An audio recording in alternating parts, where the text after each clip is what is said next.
So talk about the back end. So I mentioned today you had this incredible hotel in Venice and another one in Mexico on the cliffside that looked amazing.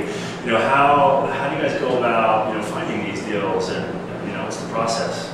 I think it has really to do with kind of relationships and experience in the industry. I've been around this business now for a decade.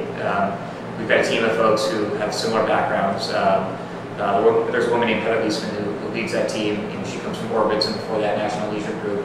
We've got folks who come from Amex, from Needham Hotels. So I think again, much of it turns on having been around the industry, having the taste and judgment and relationships to know where we want to focus. And again, I think it speaks to the core of our model, which is about taste and judgment and editorial focus, and that requires a human who has experience and has a perspective to put together those ideas. Yeah. So what's kind of the end goal for JetSetter? At the moment we're just focused on trying to keep up with growth. I think we'll see sort of where this thing goes and just how big it can be. It seems clear to me that consumers need help, especially around some high-end vacations. Right? There's an overwhelming amount of information, and a service that has authority, that has taste, that points in the right direction, that's willing to invest in service, and stands behind the kinds of things that they sell. I think that puts us in a very different place than the vast majority of players in this category. Expedia, Travelocity, Orbitz, Priceline all have great businesses and done lots of fantastic things in the category. But I think when you think of the needs of the leisure consumer, particularly at the top end, they're not particularly well served. When you look at all those sites, they all kind of look the same. It's a search form. It says, "Are you looking for a flight, a hotel, a car, or a cruise?" And tell me where and when you want to travel. And when it comes to vacation planning and vacation travel, that's I think not a point of departure for most consumers. Does the high end still typically end using a travel agent versus the rest of the mass market using the web? I think there's certainly more presence of travel agents in our category than in other places.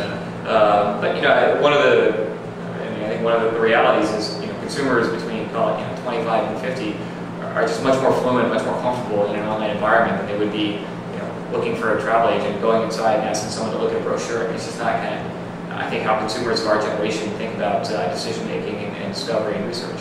Yeah. So JetSetter is a great name. Was it your first choice, and was it hard to get? I think once we hit upon it and found we could get the URL, it felt like the right answer. I will say, I was immediately, sort of as you go through these things, you brainstorm out a number of ideas, and in this day and age, getting URLs was always a challenge. Yeah. But the stars kind of lined up. What were the runners up? They were not as good as JetSetter. Give us one. What was the silliest one? We played around with valise, which is the French word for luggage. But, it had sort of a whole set of connotations that were unpleasant.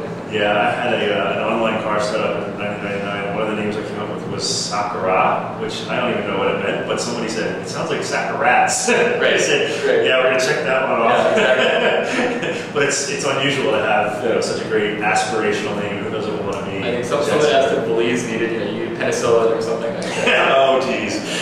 Like, an STD. I don't know what they had in mind.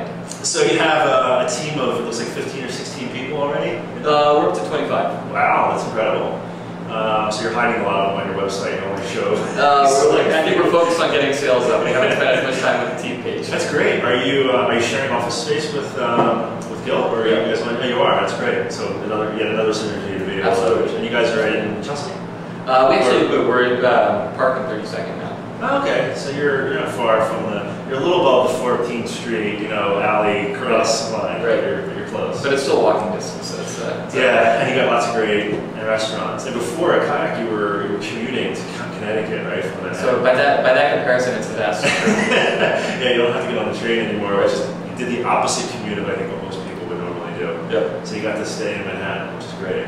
So when you're looking out in the event that there's a bunch of people on the other end of this video who want to come work for you, what kind of people in the next 12 months do you think you'll need? I think the most important test is cultural fit. Are people excited by and comfortable with a pretty entrepreneurial environment? Yeah. I think we're going to need some help in engineering. I think we're going to need help in marketing. I think we're going to need help in partner development. It's sort of the things you expect for a company like ours. But ultimately, I think that's most important to me is that we have people who kind of get the team ethos and understand what we're trying to get done and feel comfortable in that environment. Any sort of tips for any big learnings, I guess? So it's been about a year since you left Kayak and started developing this thing, right? And then launched it. Any big learnings from being inside? You know, you were in Kayak pretty early, so you kind of saw that ramp and that growth. But anything surprising being in a different role? I think being in the lead role. You always have sort of new challenges and new job. I think it's been gratifying and satisfying to be a CEO and sort of try and point the organization in the right direction. Biggest surprises on learnings, gosh. I don't know. I think the most important piece is having a great team and like enjoying the people you see every day. If you like being around them, you're more likely to spend time there. You're more likely to be effective. You get better conversations. You get better answers. Have you had a really bad day in the last 12 months? There have been some bad days for sure. Anything you want to share? No, probably not. No, what's the best day in the last 12 months? Launching? Launching was a very good day. Yeah. That was a very good day. How long were you developing before you launched? Gosh, I started working in April of last year. Yeah. We did our first kind of alpha internal sales in August, and then pushed it out beginning of October of last year. That's great. It's fast.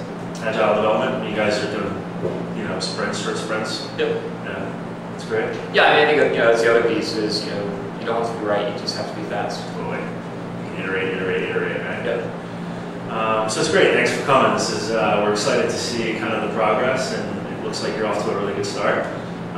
Big nice addition to the New York tech scene. Hopefully we can continue to grow and absolutely continue to flourish. Good. Thanks for having me. Thanks for coming. Cheers.